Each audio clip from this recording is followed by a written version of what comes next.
Hello guys, welcome back to the Beastie Room. Now, in our last video, we covered the golden orb weaver. Now, it seems like a lot of you actually really enjoyed that video because it's a very, very popular spider. But there was a couple of comments there that brought to my attention maybe some of the things that especially new people can be a little bit confused about how the wild state transfers into our captive situation. And if you go onto Facebook on the groups and things like that, there is many of the very, very old arguments about all the different things that we should be doing and what we shouldn't be doing, and some of this equates to what is happening in the wild and how we transfer that into the captive scenario. Well, the simple truth is we cannot replicate the wild. Yeah, so this is the first thing in good animal husbandry, is don't try and replicate the wild, because even in your wildest dreams you are not going to get anywhere near the wild scenario. So that is the first rule of thumb that we learn in animal husbandry, is we need to create a unique environment in which our animals will flourish and how they will survive to their very, very best. Now, many of the things that a spider does, for argument's sake, in the wild, it doesn't need to do in captivity. And this is because we cover everything. We provide everything. We provide the environment, the food, the weather. We do the whole thing. They don't need to do anything at all.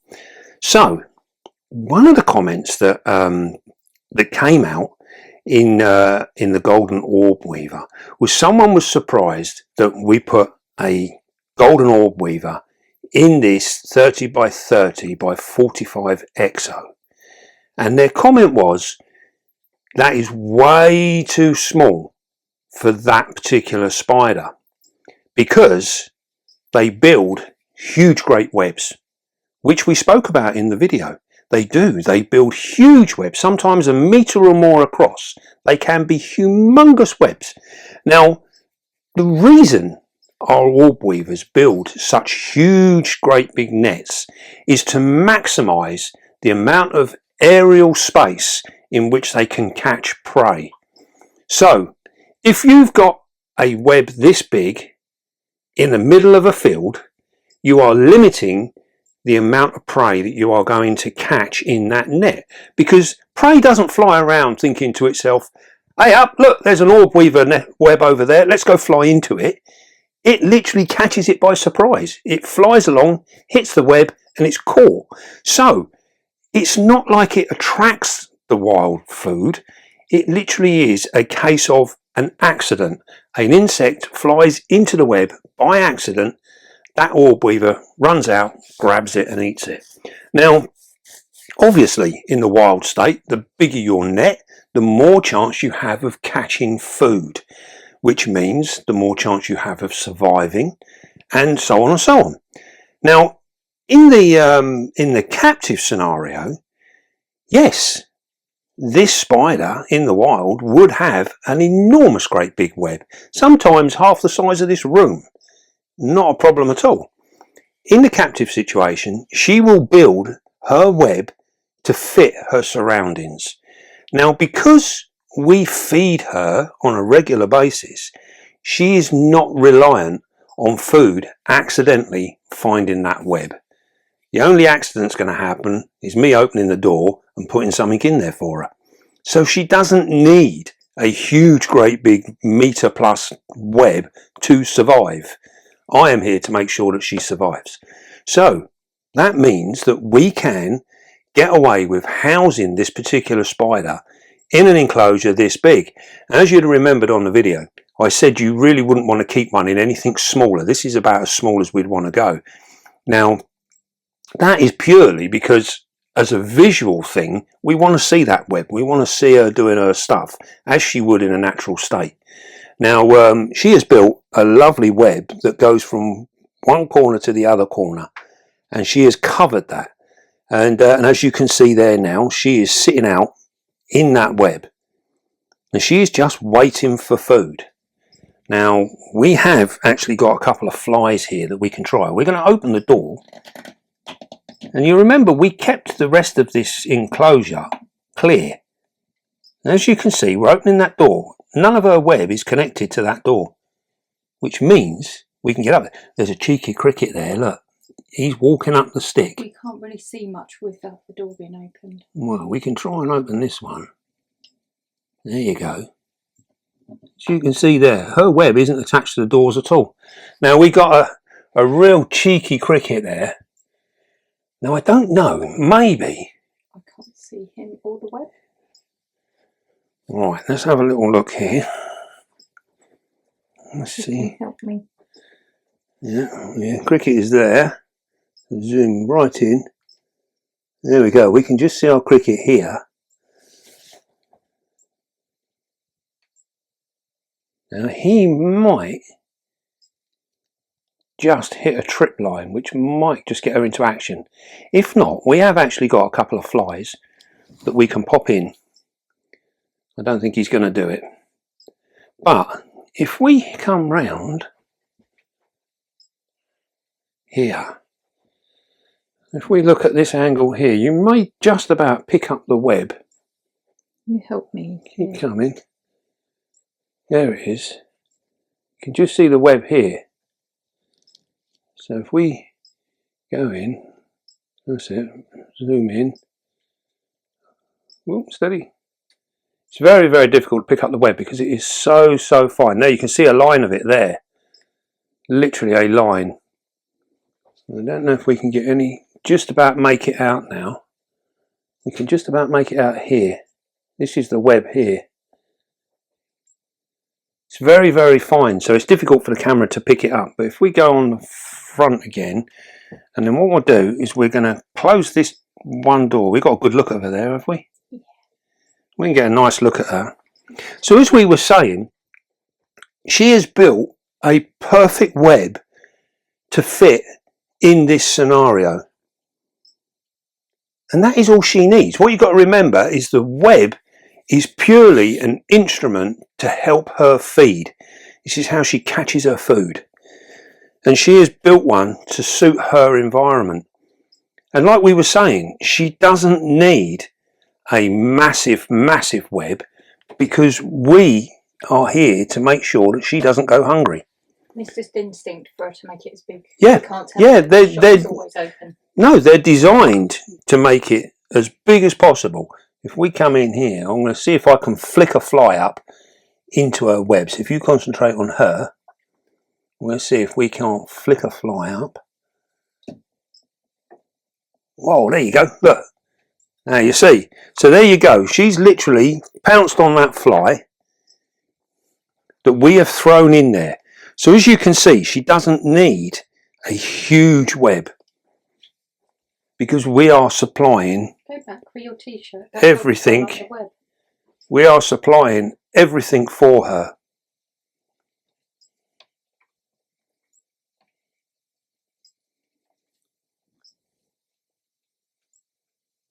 So as you can see there, this is perfectly adequate for this spider. Just wrapping that fly up. Yeah, how she uses those legs, and she's collecting silk from her abdomen with those two back legs.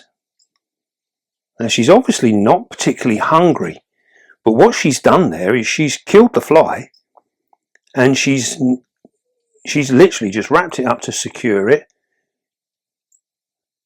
Now she's killing again. Yep, now she's going to have a little clean up, and quite often what they will do now is they will repair the web that has literally just been broken by that fly. It's absolutely remarkable how they manipulate it, how delicate they can be. And it looks like she's actually going to feed now. Look at that, she's pulled it off the web now, and she's now moving it around. Absolutely phenomenal. Very, very clever thing. There's been absolutely hundreds of years of evolution has made this spider the way it is. There you go. She's wrapped that up. So she's obviously not particularly hungry. But what she's done is she will not refuse the opportunity of food, because she can put it there, leave it hanging there. It's completely secure. It's not going to go anywhere. And she is going to keep that safe now, and she can eat that at her leisure. Obviously, she wouldn't want to leave it hanging for too long, because being another insect, it will dry out and then it will be of no use to her whatsoever. So she needs the body fluids that are inside that insect to sustain herself. So there you go. That was like a nice, real easy example of how we don't need to fully replicate the wild state. We can make it in such a way that we can help our spiders to live in the best way possible. Now, another example of that is here. I'll get the reflection of the lights. Right. So now we can close that. Right. Now in here we have got an ornithological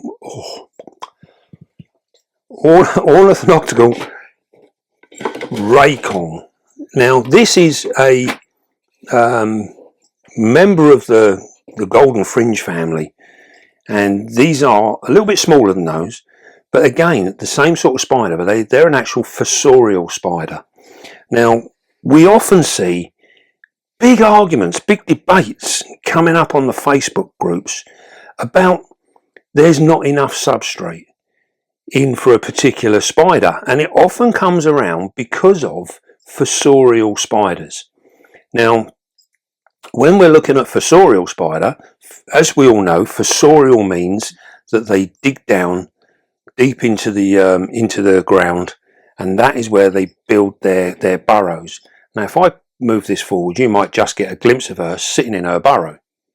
Hopefully you can. Is that moving enough? Just seeing if we can get some light down there. Right, hold on. Torch, I'll get it. Right, you stay there. Keep the camera still. Otherwise we end up with C6 subscribers. Right, if I put this forward, you tell me when you're looking down into it. We are. Can you see her? No, you need to get the light in the hole. She's there. Can I take the light?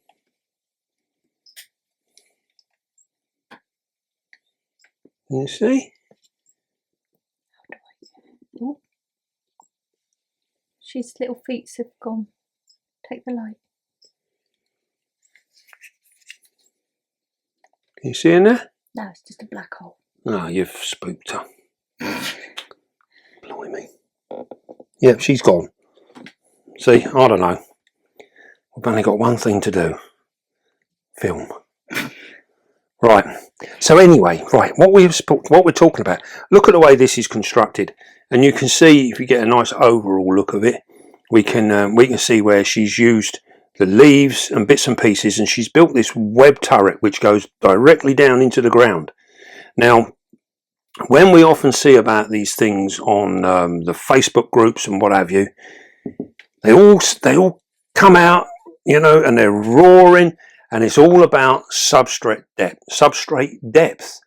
Now, this is, to my way of thinking, is another common sort of problem that we have in the spider community. Is, like we said in the very beginning of this video, we cannot replicate the wild, and we don't need to. This is the simple truth of it, is we don't need to. Now, you often find with spiders like this, many of the chilobrachys, the king baboons, all of these spiders quite often will dig very deep burrows into the ground, and this is where they live. Now, what you got to try and think of is, in the wild state where these spiders are living, quite often it's very hot climates. So by digging deep down into the ground, they are escaping that heat. They're getting away from it. You'll find the other spiders, the more temperate regional spiders, things like some of the brachypelmas and things like that, they live in burrows, but you'll often find many of them are quite shallow burrows because they're not in an environment that has intense heat. So it's like The more intense the outside temperature, the deeper the burrow's going to be. Now in captivity, they are not suffering from that same heat. They're not getting that intense heat. They don't have to escape it. So that means they don't need to burrow down quite so deep, which means we don't have to give them quite so much substrate, which means that we can have more sensible housing. We don't need an enclosure like this that's this deep or even more, you know, we just don't need it. It's not necessary. So we can get away with this. This is 30 centimeters tall. And we can fill this up to between half or 3/4, and that is more than enough for this spider to feel secure. So in good husbandry terms, all we need to do is make sure our spider feels secure. And we can do that in a minimum depth. So by feeling secure, all it needs to do is build its burrow and be able to hide. Then we have a secure spider. Now as this one, it was actually up in the mouth of the burrow. Unfortunately, camera lady couldn't quite find the burrow, so it dived back down. But it will be up again. And quite often we can do this, you see, and this is the signs of a secure spider. It's a happy spider because it's literally just sitting there in the mouth of the burrow. It's just waiting for food. And of course it comes back to what we were doing with our orb weaver. We are providing the food. We are providing the environment. We control everything that goes on here. There is nothing here that is out of our control. So we can provide the very, very best scenario for our spiders. Now this is another one. Now this is another lovely example of this. This is our golden leaf or golden wafer trapdoor. Now look at that. We can see this burrow, can't we? Can see the burrow, we can't see it. No, it's gone down. It's because it's a trapdoor. Now it is literally just there. It's just in the mouth of that. Can you see that? Your torch is in the way. You come and do the camera. If you come up here, it's literally just there. It's very, very difficult. Thank you. But it is there. Now as we can see here, this particular spider, this is a tiny spider, very, very small, and this has got roughly, I would say, about 4.5, 5 inches maybe of soil in this, and that is enough for this spider to dig that tunnel and create that lovely webbed interior tunnel, and then that will just sit in there and wait for food, because like all of the others, we are providing everything. So this spider doesn't need to worry about anything whatsoever. And this is how we end up keeping our spiders so well, because our main concern is to make sure that our spider feels secure. And it don't need 10 foot to do that. It don't, no. It needs just a couple of inches. We've got 4 or 5 inches of soil here. It is more than enough for this guy to actually do that. Now, we often hear, in the terms of substrate, we often hear on the groups people saying about, you know, they need to be able to regulate their temperature. This is why they have these burrows. This is why certain fossorial spiders live in such deep burrows. Because they have to regulate their temperature, they've got to be able to adjust. These people are answering their own question. You know, we are not sitting here with an enclosure with 35 plus degrees of heat beating down on this. If we did, then we would need a very big deep bucket of soil for that spider to be able to get away from it, or we would end up killing our spider. So they are answering their own questions by saying, you know, the fact that they are controlling the heat and everything else. So you don't need massive amounts of substrate in for these spiders. Even our sturmies, our blondies, these are all spiders that in the wild live in very deep damp burrows. We don't need to replicate that in captivity. It's just not necessary, and it doesn't make for an unhappy spider if it can't dig down and do that. So that is it. We are controlling it. So as long as our spider feels secure, it will be happy and it will do everything it needs to do. Now another thing that we have to look at is when we are looking at our high humidity spiders. So we have got things like our pokies, our avics, all of these different spiders, they all fall into the category of that tropical high humidity spider. Things like Singapore blues, stuff like that. They all like a high humidity. But that being said, this is because they live in climates like Southeast Asia, Singapore, excuse me, all around there. It's very, very high humidity. Down on the streets, where much of these temperatures are taken, much of the information we get is from the weather forecast in different places in these different countries, and most of them temperatures and humidity levels are down on the street, which is what is affecting us. When you live up in a tree, the humidity, it's still humidity up there, but it's nowhere near as dense as it is down on the street level where a lot of these are being taken. So for when we have our spiders that require a high humidity, we can supply the humidity in the enclosure in many different ways. We can do it through the substrate, we can do it through heat, so that the substrate actually, which is how I like to do it, I like the substrate to be of a dampish scenario, and then the heat will allow the humidity to come up through the enclosure. What you got to remember is that humidity, it's there in the air, but it's not physically wet. It's not like you spray directly and create water. That humidity is different. And this is one of the things we've touched on in many subjects, in many videos regarding that.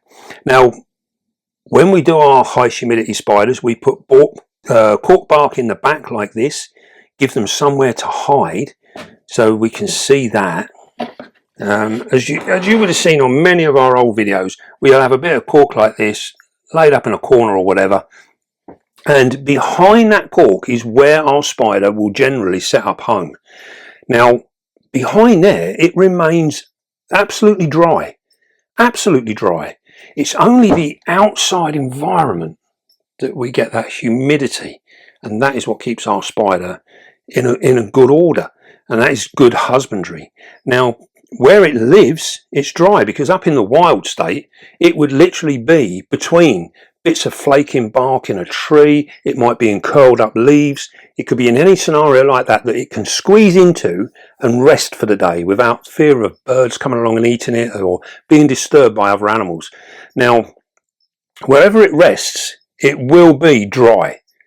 The outside, especially in like monsoon times and things like that, when you get heavy rains and things like that, these spiders are tucked away in dry little crevices, and this is where they stay until that rain disappears, and then they come out. But as soon as they come out, it's dry, but they've still got that high humidity. They don't like the wet, so you must give them somewhere dry in which to hide away. The other thing about with the high humidity spiders is we often see about ventilation. And this is why you have to be careful with your watering, because it's important that you don't get wetness in there all the time. That is not humidity, that's just wet. So it's very important that we manage that carefully, which is why I always discourage people from directly spraying enclosures. Although we do quite a bit of that here, it's something that you need to control and understand, and also have your setups in a way that allows you to spray. Because if this enclosure was down in my living room and I sprayed it, it would just permanently be wet all the time. When I have it up in my spider room, I can spray it and it evaporates, and it gives us that nice dry or humid area, but our spider is dry. If our spider lived downstairs in the living room, it would just always be in the wet, and it wouldn't like it. It would end up dying. So we have to be very careful how we manage humidity. Same as when we're doing our fossorial spiders. We just have to be a little bit sensible.